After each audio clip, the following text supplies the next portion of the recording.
Welcome friends, welcome to my channel Chatpatu Kathiyawad. Video જોઈને તમને ખ્યાલ આવી ગયો હશે કે ફરીવાર આજે એક નવી હોમમેડ ઘીની રેસીપી શેર કરવા આપણે જઈ રહ્યા છીએ। તો તમારી વાત સાચી છે, આજે આપણે એકદમ કણીદાર એવું હોમમેડ ઘીની રેસીપી શેર કરવાના છીએ। આ સિવાય પણ આપણે ઘણી બધી રેસીપી શેર કરેલી છે, તમે ચેનલ પર જઈને જોઈ શકશો મિત્રો। તો આ રીતે આપણે ઘી બનાવવા માટે થઈને મલાઈની તો જરૂર પડે જ। તો દૂધને ગરમ કરી અને ઠંડુ પડ્યા બાદ ફ્રીજમાં રાખ્યા બાદ જે એકદમ જાડી એવી મલાઈ ભેગી થાય છે ને, તો રોજે રોજની મલાઈ તમે વિડીયોમાં જોયું એ રીતની રોજે રોજની મલાઈ છે હું આ રીતે ભેગી કરી લઉં છું એક વાસણમાં। અને જ્યારે પણ આપણે મલાઈ મેળવીને માખણ બનાવવાનું હોય ઘરે, ત્યારે આ રીતે દૂધમાંથી મલાઈ બધી લઈ અને જે કટોરામાં આપણે ભેગી કરેલી મલાઈ હોય અઠવાડિયાની, એ આપણે 10 મિનિટ પહેલાં ફ્રીજમાંથી બહાર લઈ લેવાની છે અને ત્યારબાદ આપણે એને મેળવવાની પ્રોસેસ કરીશું। એટલે કે એની અંદર મેળવણ નાખી અને અત્યારે આપણે દહીં એનું કેમ જે રીતે આપણે દૂધમાંથી દહીં બનાવીએ એ રીતે મેળવણ નાખી અને આજે આપણે માખણ બનાવીશું। હવે મેળવણ નાખ્યા વગર મલાઈમાંથી ઘી કેવી રીતે બનાવી શકાય અને એમાંથી થાબડી કેવી રીતે બનાવી શકાય, બધી જ ટિપ્સની સાથેની રેસિપીઝ જે છે તમે ચેનલ પર પેજ પર જઈને જોઈ શકશો મિત્રો। હવે અહીંયા આપણે બધી જ મલાઈને અંદર મેં અહીંયા એક નાની વાટકી ભરી અને છાશ એડ કરેલી છે, મિનિમમ 1 ચમચા જેટલી છાશ એડ કરી અને મેં એને સવારે મેળવેલી હતી।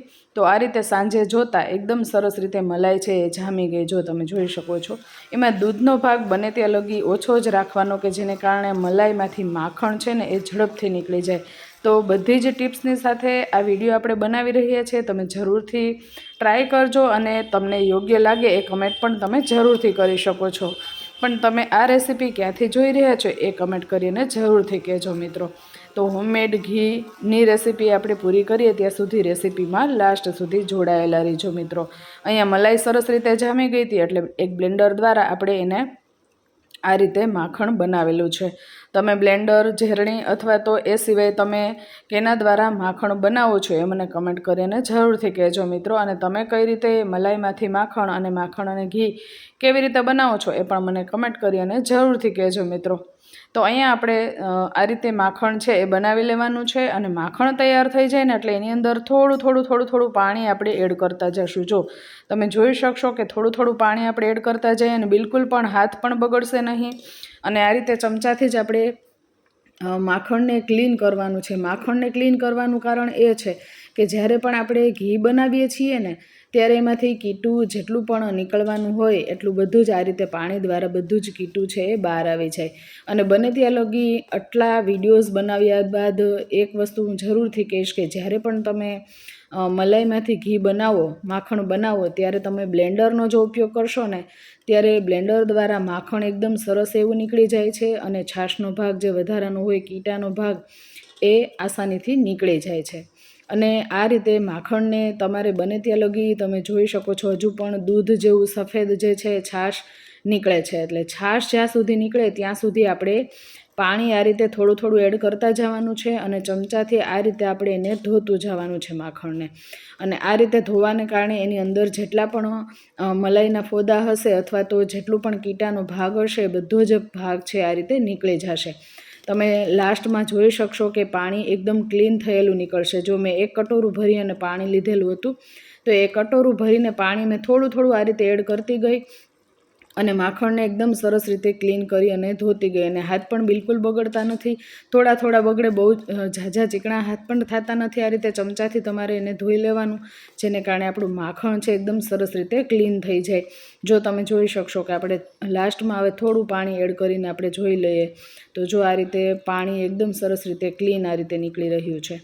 તો હવે આપણે એ પાણી એક બીજા બાઉલમાં લઈ લેશું અને આ ચમચામાં પણ જેટલું ઘી છે એ બધું આપણે આ રીતે સાઈડમાં લઈ લેશું। જો એક બીજા વાસણમાં આ રીતે હું તમને કાઢીને બતાવીશ જેથી ખ્યાલ આવશે ડિફરન્સ આપણને કે છાશ અને માખણ ધોયા બાદ નીકળેલું જે પાણી છે બેમાં કેટલો બધો ડિફરન્સ છે। આ રીતે તપેલી હલાવતા જઈ અને વધારાનું જેટલું પણ પાણી હોય ને એ પાણીને આપણે આ રીતે દૂર કરી લેવાનું છે। આ જે વધારાની છાશ નીકળે છે મિત્રો, એને ફેંકી ન દેતા એની કઢી એકદમ સરસ બને છે. અથવા તો તમે ઇડલી ઢોસાનું ખીરું બનાવો છો ત્યારે પણ એનો ઉપયોગ ખૂબ જ સારી રીતે થાય છે.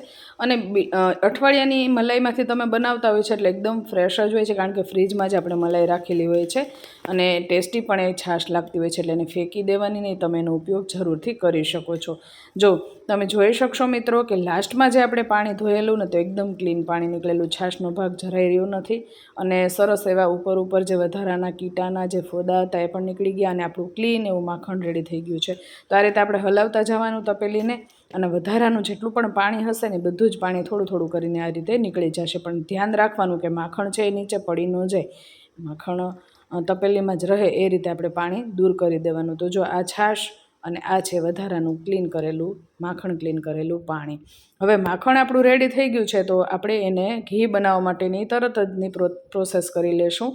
તો ગેસ સ્ટાર્ટ કરી અને તરત જ માખણ ભરેલું તપેલું છે આપણે ગરમ કરવા મૂકી દેશું. હવે આપણે બ્લેન્ડરને ક્લીન કેવી રીતે કરવું એ આપણે અગાઉ એક રેસીપીમાં મૂકેલું, અને ફરીવાર આ જ રેસીપીમાં પણ હું તમને જરૂરથી જણાવીશ કે આપણે બ્લેન્ડરને કેવી રીતે ક્લીન કરી શકાય. અને આ રીતે જો ચમચો પણ આપણે માખણ ગરમ થાય છે એમાં ને એમાં જ ચમચો પણ સરસ રીતે જો ક્લીન થઈ ગયો છે, હાથ પકડવાની પણ જરૂર ન પડે. તો એમાં ને એમાં જ આપણે જો માખણ વાળું જે બ્લેન્ડર હતું એને પણ આપણે એમાં ને એમાં પણ ગરમ કરી લીધેલું છે. જો આ રીતે, કારણ કે પહેલી રેસીપી જ્યારે મેં મૂકી હતી ત્યારે એક બેને સરસ એવી કમેન્ટ કરી હતી કે તમે જ્યારે ઘી ગરમ કરતા હોય એની અંદર પણ તમે બ્લેન્ડર રાખીને તમે ક્લીન કરી શકો છો. અને બીજી એક એ રીત છે કે તમે ગરમ પાણી આ રીતે ભરી તપેલીમાં અથવા કોઈ પણ વાસણમાં, તો આ રીતે ચમચા દ્વારા ધોઈ અને બ્લેન્ડરને એકદમ સરસ રીતે ક્લીન કરી શકો છો મિત્રો. તો સરસ તમે કમેન્ટ કરી અને આ રીતના પ્રોત્સાહન જરૂરથી આપતા રહેજો મિત્રો. અને તમે ક્યાંથી જોઈ રહ્યા છો એ પણ જરૂરથી કહેજો. અને જો તમને માખણ બનાવવાની આ રેસીપી ગમી હોય તો જરૂરથી ચેનલને લાઇક કરી દેજો. અને સબસ્ક્રાઈબ ન કર્યું હોય, પહેલીવાર વિડીયો જોઈ રહ્યા હોય તો ચેનલને સબસ્ક્રાઈબ જરૂરથી કરી દેજો અને બેલ આઇકન દબાવી ઓલ દબાવી દેશો, જેને કારણે નવા વિડીયોઝના નોટિફિકેશન આપણને મળતા રહે. તો આપણે સરસ રીતે બ્લેન્ડર પણ ક્લીન થઈ ગયું, લૂછીને મૂકી પણ દીધું. અને અહીંયા આપણે હવે માખણ ગરમ કરવા મૂકેલું છે, તો ધીમા ગેસની ફ્લેમ ઉપર આપણે માખણ ગરમ કરવા દેવાનું. અને બને ત્યાં લગી આપણે ઉફાણ આવી જાય એટલે આપણે ગરમ ઘી કરતા હોય ત્યારે ત્યાં જ ઊભું રહેવું, જેને કારણે માખણ છે ઉભરાઈને બિલકુલ બહાર ન વહી જાય, એનું ખાસ ધ્યાન રાખવાનું છે. પણ જો તમારી પાસે સમય ન હોય તો ઘી કેવી રીતે બનાવી શકાય અને કીટું પણ ન રહે એ પ્રમાણેની રીત પણ આપણે બતાવેલી છે. તમે જરૂરથી મિત્રો જોઈ શકશો. ચેનલ પર હોમમેડ ઘીની કેટલી બધી રેસિપીઝ મૂકેલી છે, તમે ચેનલ પર જઈને જોઈ શકશો. તમને કઈ રીત ગમે છે એ મને કમેન્ટ કરીને જરૂરથી કહેજો મિત્રો. હવે અહીંયા આપણે ફાસ્ટ ગેસની ફ્લેમ ઉપર માખણ એકદમ ગરમ થવા દેવાનું છે. અને સરસ રીતે આપણે જ્યાં સુધી બબલ્સ ઉપર ન આવવા માંડે અને ટ્રાન્સપરન્ટ ઘી આપણું રેડી ન થઈ જાય ત્યાં સુધી આપણે એને ગરમ થવા દેવાનું છે.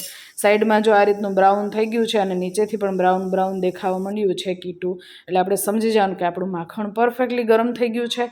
તો તરત જ એટ એ ટાઈમ જ આપણે ઘીને ગાળી લેવાનું, જેને કારણે જાડું ઘી જો થઈ જાય તો એ તપેલીમાં ચોંટી જાય છે અને એટલું ઘી વેસ્ટ વહી જાય છે. તો આ રીતે આપણે તરત જ ગરમા ગરમ ઘી સ્ટીલની ગરણીમાં ગાળી લેવાનું. પ્લાસ્ટિકની ગરણી બિલકુલ પણ લેવાની નહીં. પ્લાસ્ટિકની ગરણી લેશો તો તરત જ એમાં કાણા પડી જશે અને પ્લાસ્ટિકની ગરણી ઓગળી જશે.